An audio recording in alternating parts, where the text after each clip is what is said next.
G'day guys, it's Calvin from the Cartune Company. As many of you know, I do conversions on Hiluxes, mainly using 1UZ engines, but I do the odd LS engine as well. And I've just finished another one. I went in last week and had the final cert check done. So this week I'll hopefully get a cert plate for it and make it all legal, and it can go back to its customer. But before that does, I thought I'd run you through it. We'll have a look at it. There we have it. It's a 2003 Hilux. So it's a VZN 167. This is actually a 2003 model, and it was imported from Australia. Originally had the V6 in it, so that was the 5VZ. And we now have the 3UZ. So that is the 4.3 Lexus with VVti. There you go, it says 4.3.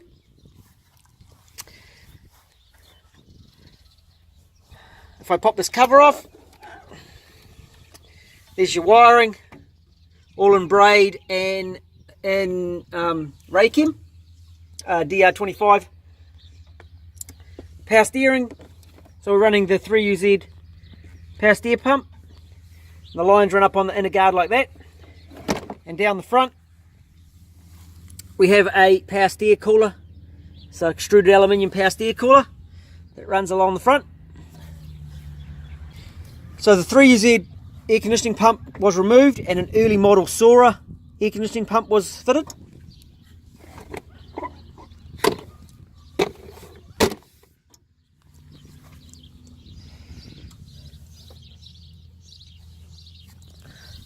You can see the wiring goes in through the factory grommet, and if we go inside,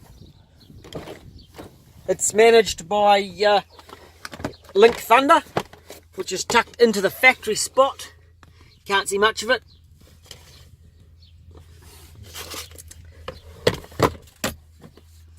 Only extra you'll see there's a USB plug tucked down there. I chose a Thunder for the twin widebands. Makes tuning and setup much easier, and we needed the extra inputs and outputs, and I've just about used all of them. Actually, there's not a whole lot left at all. This one didn't run the factory airbox. A pod filter was asked for by the customer, and sitting behind that is the power steer reservoir. The 3UZ power steering doesn't have a reservoir on top of the pump. Get the exhaust gases out. It has a set of my headers, which are a little bit hard to see in this one. You might have seen them on the stand, but there we have headers down in there, neat and tidy. I normally see them under the inner guards, but I've made a big thick 3mm plastic inner guards just to keep the dirt and crap getting on my onto the engine. Underneath, the sump stayed standard. So this vehicle had a 2-inch body lift added, and that allowed us to bring the sump up above the steering. Just the steering dampener had to be moved. It wasn't removed, it was moved and remounted. In the exhaust department, we've got twin 2 1/4 coming off the headers, joins into a single 2.5 through a 2.5-inch catalytic converter, then out through a offset stainless steel muffler and out to the back, and that sounds really good. The drive shaft, we've got a double drive shaft hoop at the back just to be extra safe, and the drive shafts are custom on this vehicle, so the gearbox moves back, so the front drive shaft had to be lengthened and the back drive shaft had to be shortened, and this one actually factory had the slip joint at the back of the drive shaft. So we've changed it around and put the slip joint at the front of the drive shaft and changed the hanger bearing because the hanger bearing was damaged. For the front drive shaft hoop, I put a new cross member across the vehicle. Here we go. And hang the drive shaft hoop off that. And same with the back one, but it goes from front to back.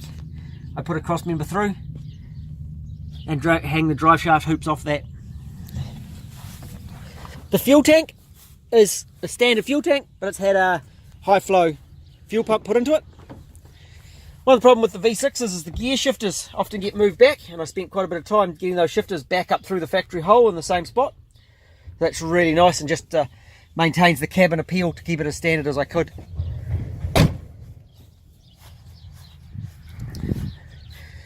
To keep the thing cool, we've got an aftermarket aluminium radiator. The top radiator hose is actually a Subaru Impreza, WRX Impreza, and the bottom hose is a factory Sora one that's then been cut and joined to another Subaru bottom hose. On the back of the radiator I've got a 14-inch Spal fan. Because the front fan then blows into the back fan, it really moves some air once those fans get going. In the clutch department, it's one of my clutches that I supply, but I've also added an internal release bearing, so there's the bleeder for it. In the master cylinder, while it looks standard, I have bored that out to 11/16 just to give it a little bit more fluid flow.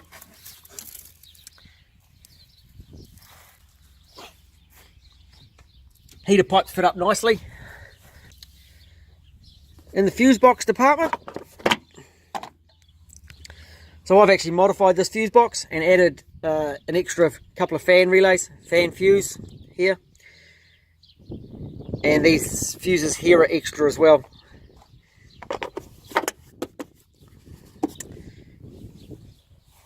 With the big long exhaust, it keeps it fairly quiet. And this vehicle, being 3UZ, is full drive-by-wire. There is no throttle cable. So I mounted a diesel throttle pedal, and they just bolt straight in. So that was nice. Block up the hole for the original cable. So we'll start it up. In the dash department, interesting to note, the oil light. I've run the oil pressure directly into the Link. So there's no actual switch, oil pressure switch on the engine. The Link controls that oil light, and the oil Link of course does the check light. The other ones are controlled normally. I've also used the Link for the speedo output, and that allows me to calibrate the speedo. It was quite a long way out. It was about 10 kilometers an hour different. So by calibrating it, it got it back to normal.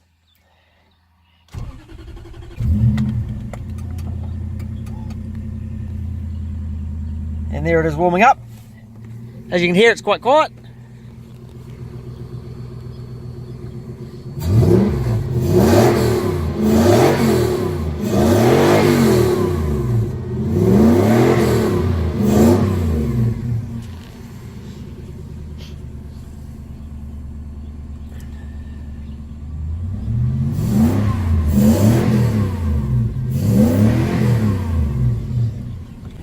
So even though this vehicle has got an aftermarket computer, I've made it so the OBD2 dongle will still plug in to the factory spot, which is just up under here, and you can actually communicate with your cell phone, which I can't do at the moment because I'm filming on my cell phone. So let's go for a test drive, see what it goes like.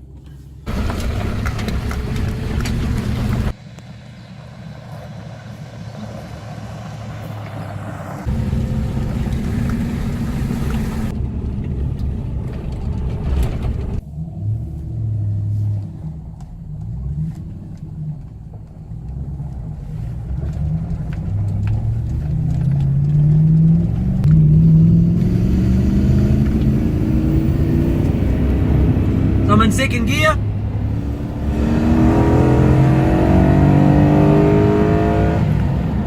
Rev limit is a bit higher than that. We're into third. 100k in third is $4,000. Under 3,000 at 100 in fourth gear.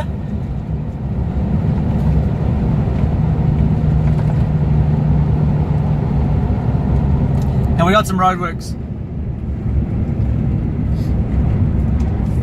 I'm in fifth gear, doing 60 k's an hour.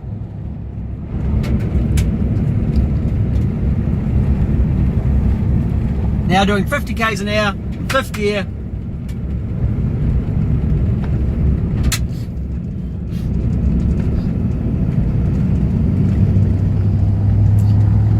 just going to accelerate away.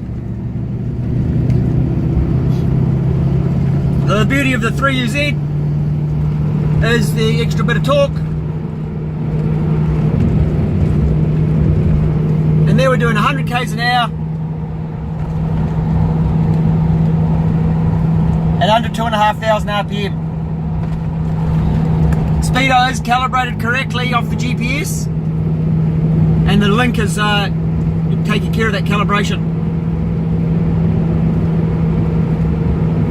So that's just lovely. So this truck drives really, really nicely. It's smooth. Feels just like a standard Hilux inside with a whole lot more power. So hopefully the customer likes it, because I sure do.